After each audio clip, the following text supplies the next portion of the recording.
Take a moment and be honest with yourself. Do you ever lie awake at night and think, what am I really doing with my life? Maybe you look around and see everyone else seeming so sure of themselves, chasing goals, ticking boxes, and you feel like you're just drifting.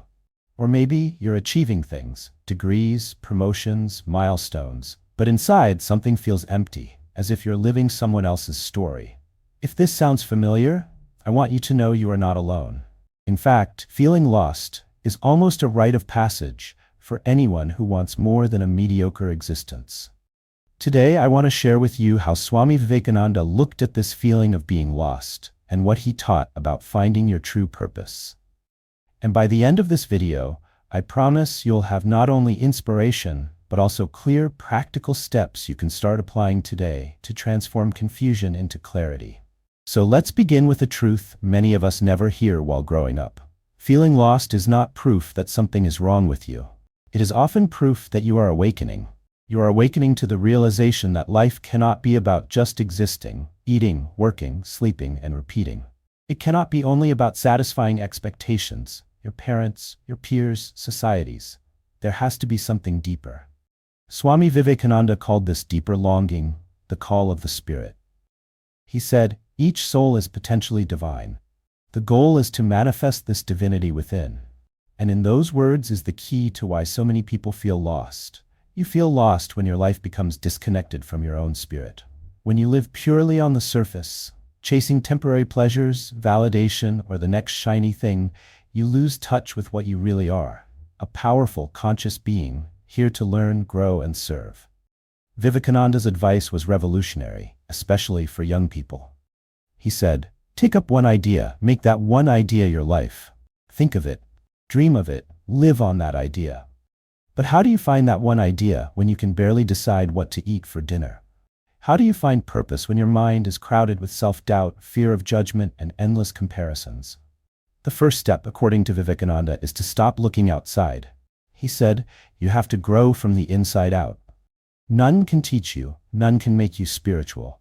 There is no other teacher but your own soul. Think about that for a moment.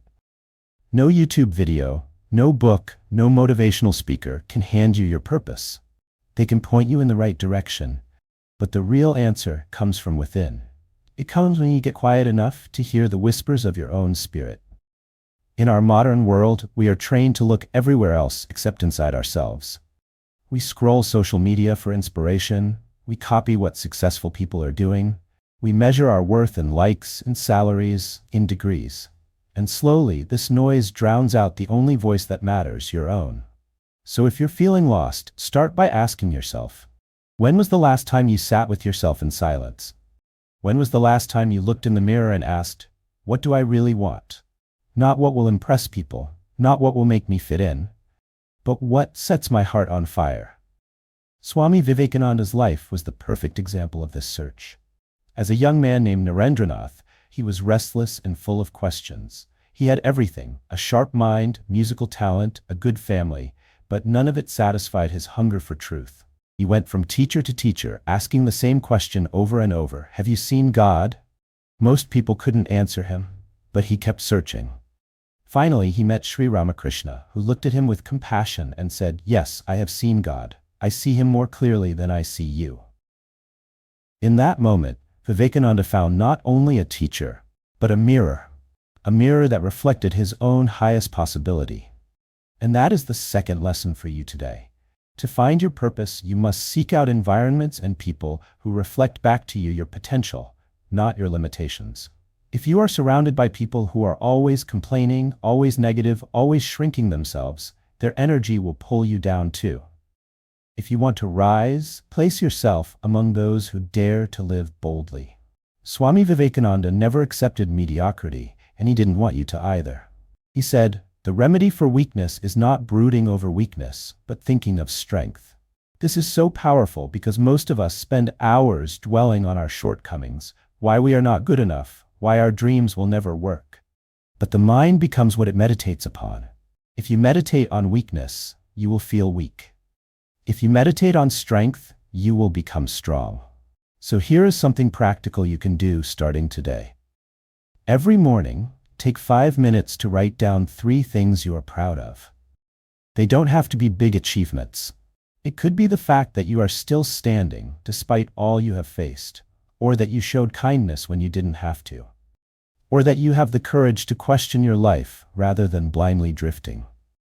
This daily practice rewires your mind to look for evidence of strength instead of evidence of weakness.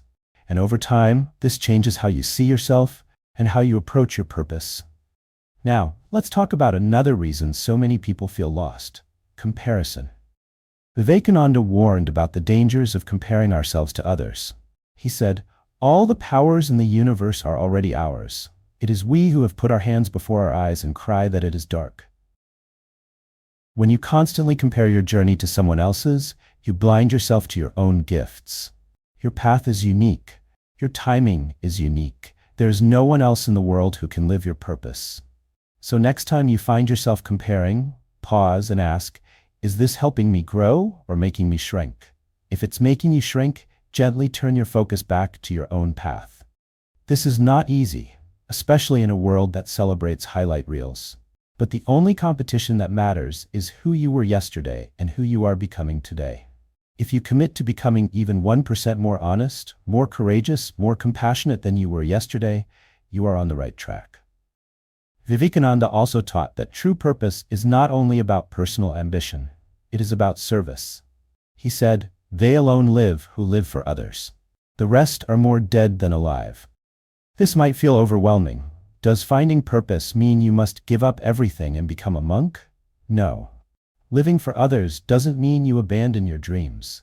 It means you connect your dreams to something larger than yourself. You might be an artist who inspires people through your work. You might be an entrepreneur creating jobs. You might be a teacher guiding young minds. Whatever your path, ask yourself, how can I use my gifts to make even one life better? This question gives your efforts depth and meaning. When your actions are aligned with service, you stop feeling empty because your life becomes an offering. Even in your smallest daily tasks, you can bring a spirit of service. Imagine if every email you wrote, every conversation you had, carried the intention to uplift others. Over time, this builds a deep sense of fulfillment, a feeling that you are right where you are meant to be.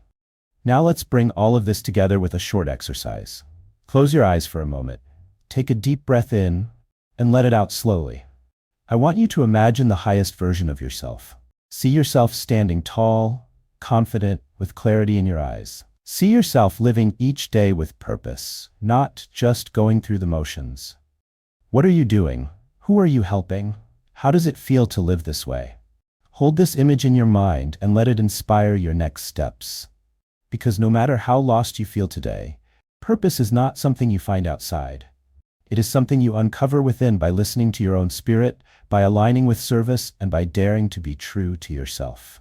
Before we end, I want to leave you with these words from Swami Vivekananda. Stand up, be bold, and take the whole responsibility on your own shoulders. Know that you are the creator of your own destiny. You are stronger than you know, you are wiser than you believe, and you are here for a reason. If you are willing to look within and take small steps forward, clarity will come. So, this week, I invite you to try this. First, spend 10 minutes in silence every day. No distractions. Just sit with yourself and ask, what is the one thing I could do that would make me feel more alive? Second, write down one way you can use your skills to serve others this week. It could be as simple as helping a colleague, volunteering, or encouraging a friend. Third, whenever you feel overwhelmed by comparison or self-doubt, return to this thought. All power is within me. I am the maker of my destiny. Say it until you feel its truth. Thank you for spending this time with me today. If this message resonated with you, please share this video with someone who might be feeling lost right now. Subscribe to this channel for more practical wisdom from Swami Vivekananda to help you live boldly and purposefully. Remember, you are not here by accident. You are here to become who you truly are, and the world is waiting for you to step into your purpose. Until next time, arise, awake, and stop not till your goal is reached.